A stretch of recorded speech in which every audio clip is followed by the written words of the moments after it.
अपरा प्रकृति स्वयं सर्वथा स्वतंत्र और स्वस्थ है और विजातीय अपरा प्रकृति के साथ संबंध जोड़ने से वह परतंत्र प्रकृतिस्थ हुआ है, अन्यथा वह परतंत्र हो सकता ही नहीं।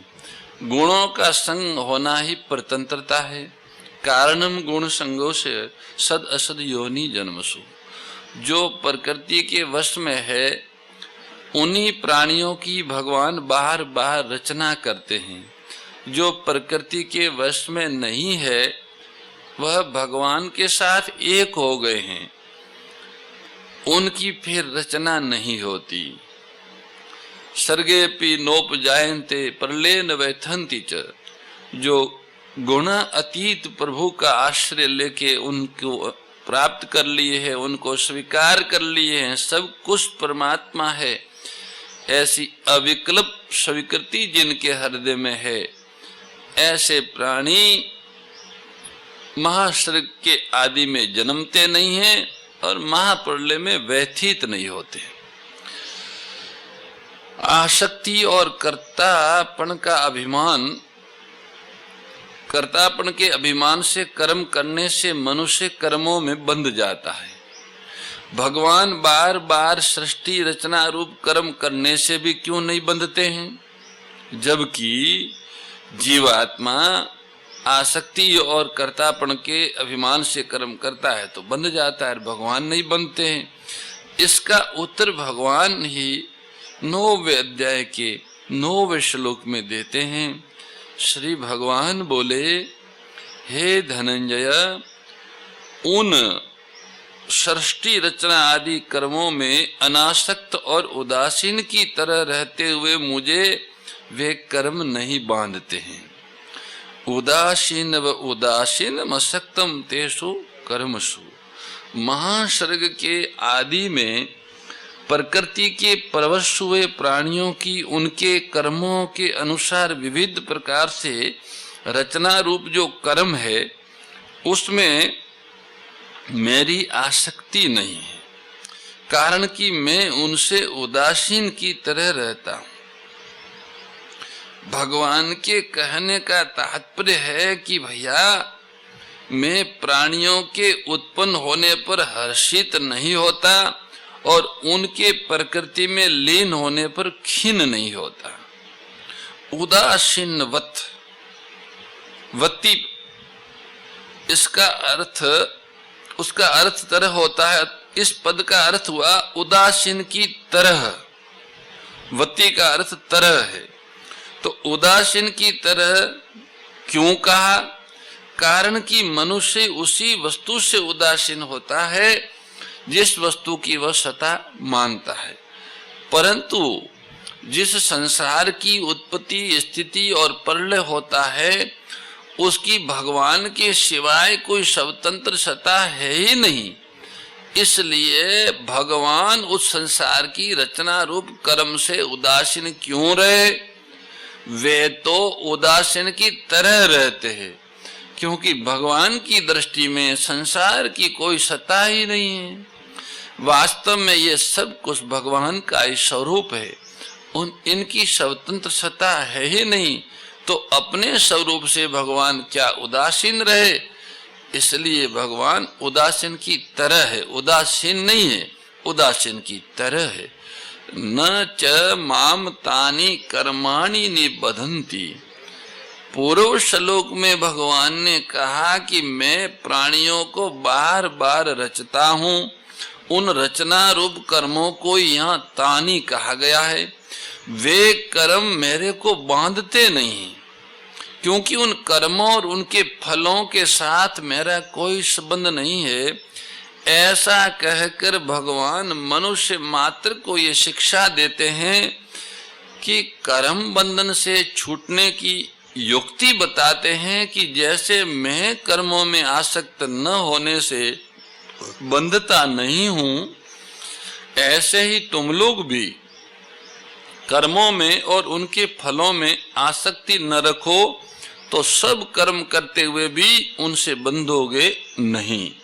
अगर तुम लोग कर्मों में और उनके फलों में आसक्ति रखोगे तो तुमको दुख पाना ही पड़ेगा, बार बार जन्मना मरना ही पड़ेगा। कारण कि कर्मों का आरंभ और अंत होता है तथा फल भी उत्पन्न होकर नष्ट हो जाते हैं, पर कर्म फल की इच्छा के कारण मनुष्य बंध जाता है।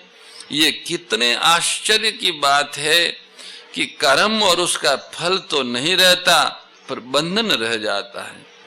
ऐसी वस्तु नहीं रहती पर वस्तु का संबंध रह जाता है, संबंधी नहीं रहता पर उसका संबंध रह जाता है। वाह वाह मूर्खता की बलियारी है ये। कर्मों से मनुष्य बंधता है, कर्मणा बध्यते जंतु। इस संसारिक दृष्टि से ही भगवान कहते हैं कि मैं कर्मों से नहीं बंधता, क्योंकि मेरे में न कर्माशक्ति है, न फलाशक्ति है, न कर्तापण है। परंतु तात्विक दृष्टि से देखें तो कर्मों की स्वतंत्र सत्ता है ही नहीं। सृष्टि रचना रूप कर्म भगवान का ही स्वरूप है। ते ब्रह्म तद्विदु कृष्ण मध्यातम कर्म चाखिलम भूत भावोद भव करो विसर्ग कर्म संगीत। तात्पर्य है कि सृष्टि की उत्पत्ति स्थिति और प्रलय आदि जो कुछ हो रहा है वह सब भगवान के द्वारा ही हो रहा है तथा भगवान का ही स्वरूप है। उत्पन्न करने वाला तथा उत्पन्न होने वाला, पालन करने वाला तथा पालित होने वाला, नाश करने वाला तथा नष्ट होने वाला, ये सब एक ही समग्र भगवान के अंग स्वरूप है। अहम कृष्णस्य जगत प्रभव प्रलय तथा सब कुछ भगवान ही है, दूसरा कोई है ही नहीं। फिर भगवान किससे उदासीन हो? इसलिए भगवान ने अपने को उदासीनवत, उदासीन की तरह कहा है। इस 90वें अध्याय के 9वें श्लोक में आसक्ति का निषेध करके अब 10वें श्लोक में भगवान कर्तापण के अभिमान का निषेध करते हैं। मयाध्यक्षेन प्रकृति सूयते सचराचरम् हेतुनानेन कौन्तेय जगदीव परिवर्तते। श्री भगवान बोले कि हे कुंती नंदन, इस हेतु से जगत का प्रकृति मेरी अध्यक्षता में चराचर सहित संपूर्ण जगत की रचना करती है। इसी हेतु से जगत का विविध प्रकार से परिवर्तन होता रहता है। मया अध्यक्षेन प्रकृति सूयते चराचरम, मेरे से सत्ता स्फूर्ति पाकर ही प्रकृति चर अचर जड़ चेतन आदि भौतिक सृष्टि को रचती है। जैसे बर्फ का जमना, हीटर का जलना, ट्राम और रेल का आना जाना, लिफ्ट का चढ़ना उतरना, हजारों मील दूरी पर बोले जाने वाले शब्दों को सुनना, हजारों मील दूरी पर होने वाले नाटक आदि को देखना, शरीर के भीतर का चित्र लेना, अल्प समय में बड़े से बड़ा हिसाब कर देना आदि आदि कार्य विभिन्न यंत्रों के द्वारा होते हैं। परंतु उन सभी यंत्रों में शक्ति बिजली की ही काम करती है। बिजली की शक्ति के बिना वे यंत्र स्वयं काम नहीं कर सकते, क्योंकि उन यंत्रों में बिजली को छोड़कर कोई सामर्थ्य नहीं है। ऐसे ही संसार में जो कुछ परिवर्तन हो रहा है, अर्थात अनंत ब्रह्मांडों का सर्जन, पालन और संहार हो रहा है, स्वर्ग आदि लोकों में और नरकों में पुण्य पाप के फल का भोग, तरह तरह की विचित्र परिस्थितियों और घटनाएं, तरह तरह की आकृतियों, वेशभूषा, स्वभाव आदि जो कुछ हो रहा है वह सब का सब प्रकृति के द्वारा ही हो रहा है।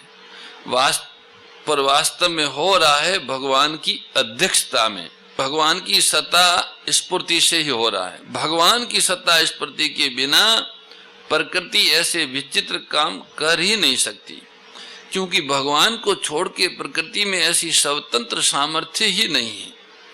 जिससे वे ऐसे ऐसे काम कर सके।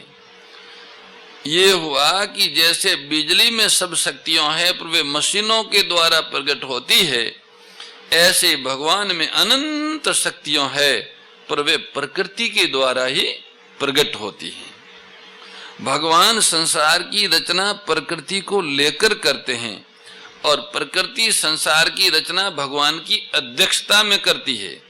भगवान अध्यक्ष है, इस हेतु से जगत का विविध परिवर्तन होता है। हेतु नानेन जगत विवर्तते। वह विविध परिवर्तन क्या है? जब तक प्राणियों का प्रकृति और प्रकृति के कार्य शरीर के साथ मैं और मेरापन बना हुआ है, तब तक उनका विविध परिवर्तन होता ही रहता है। कभी किसी लोक में तो कभी किसी लोक में, कभी किसी शरीर में तो कभी किसी शरीर में परिवर्तन होता रहता है।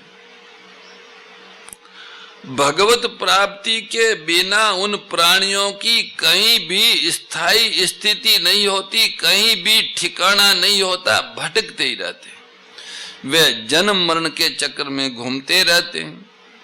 सभी प्राणी भगवान में स्थित होने से भगवान को प्राप्त है, पर जब वे अपने को भगवान में न मानकर प्रकृति में मान लेते हैं, प्रकृति के कार्य के साथ, प्रकृति के कार्य स्वरूप शरीर के साथ मैं और मेरापन, शरीर और पदार्थों के साथ मैं और मेरापन का संबंध मान लेते हैं, तब वे प्रकृति को प्राप्त हो जाते हैं।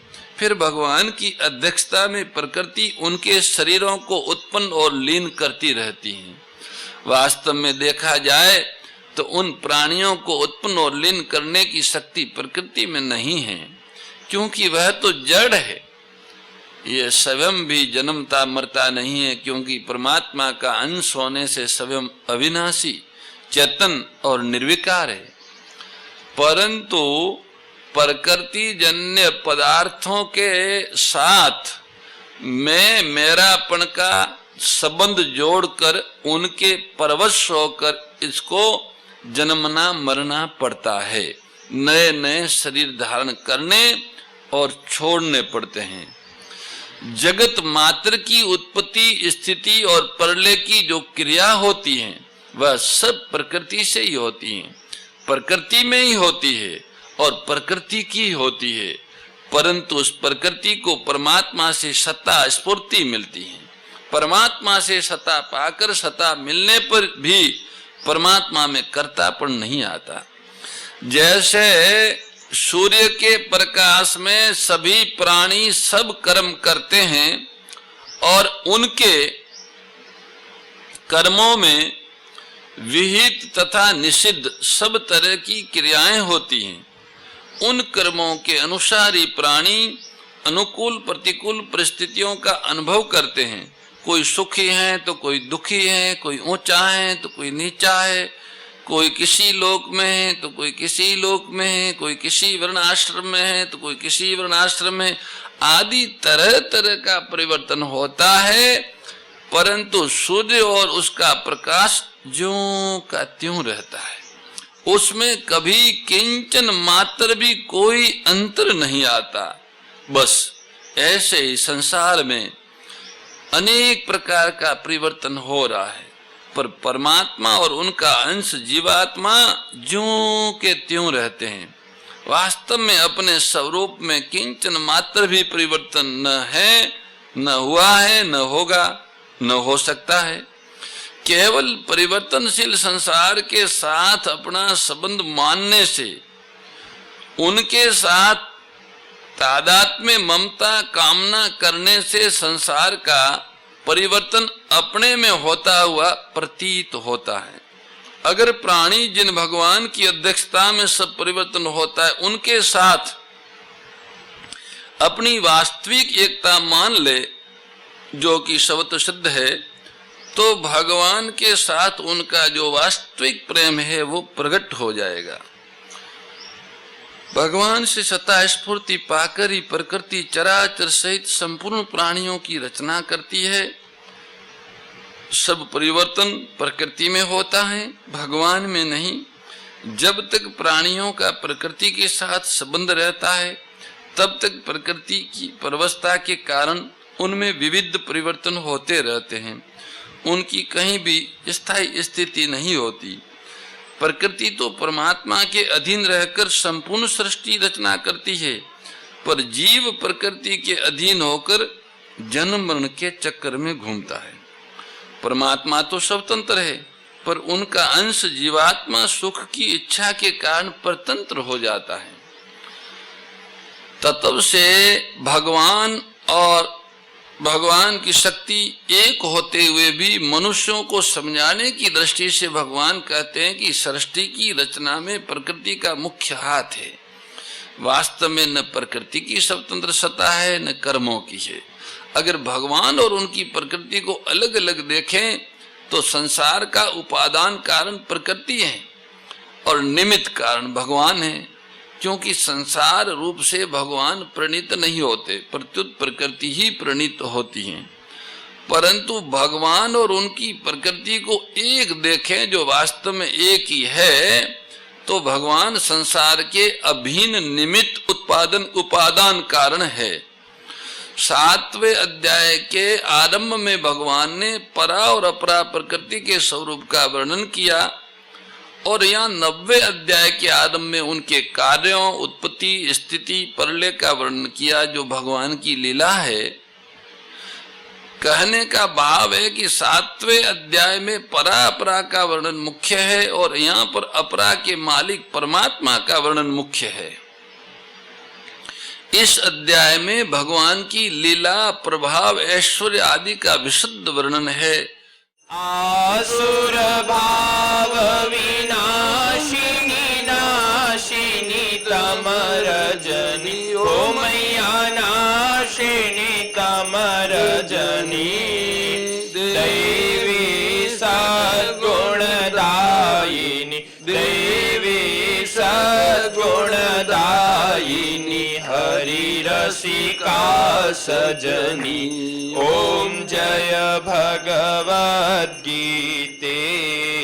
समता त्याग सिखावनी, हरि मुख की बानी, ओ मैया हरि मुख की बानी, सकल शास्त्र की स्वामी, सकल शास्त्र की स्वामी, श्रुतियों के रानी। ओम जय भगवद्गीते। परम श्रद्धेय गौरीशी स्वामी श्री दत्त शरणानंद जी महाराज की प्रेरणा व मार्गदर्शन में विश्व के सबसे बड़े गौ सेवा संस्थान श्री गोधाम महातीर्थ पथमेड़ा द्वारा संरक्षित लाखों बीमार, विकलांग, वृद्ध एवं अशक्त गोवंश वेद लक्षणा गोमाता की सेवा के साथ साथ भारतीय गोवंश का संरक्षण, संपोषण, संवर्धन एवं उनसे प्राप्त पंचगव्यों का परिष्करण व विनियोग करना, घर घर गोपालन, गो अभ्यारण्य, घास चारा उत्पादन हेतु गोचर भूमि का विकास, गोपालन लोक संस्कृति के पुनर्जागरण हेतु वेद लक्षणा गो महिमा का प्रचार प्रसार करना तथा गोपालक किसानों के स्वावलंबन हेतु गो कृषि अन्न एवं गो दुग्धान का गुणवत्ता युक्त बाजार तैयार करना श्री गोधाम महातीर्थ का पावन उद्देश्य है। आप सभी दानदाता श्री गोधाम महातीर्थ पथमेड़ा द्वारा संचालित गो सेवा महाअभियान में बढ़ चढ़कर सहयोग कर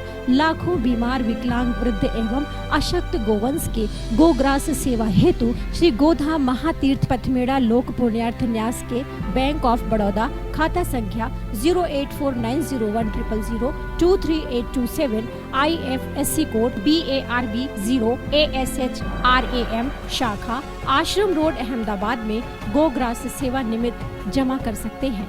अधिक जानकारी के लिए संपर्क करें 7742093179 7665059999 7073000151।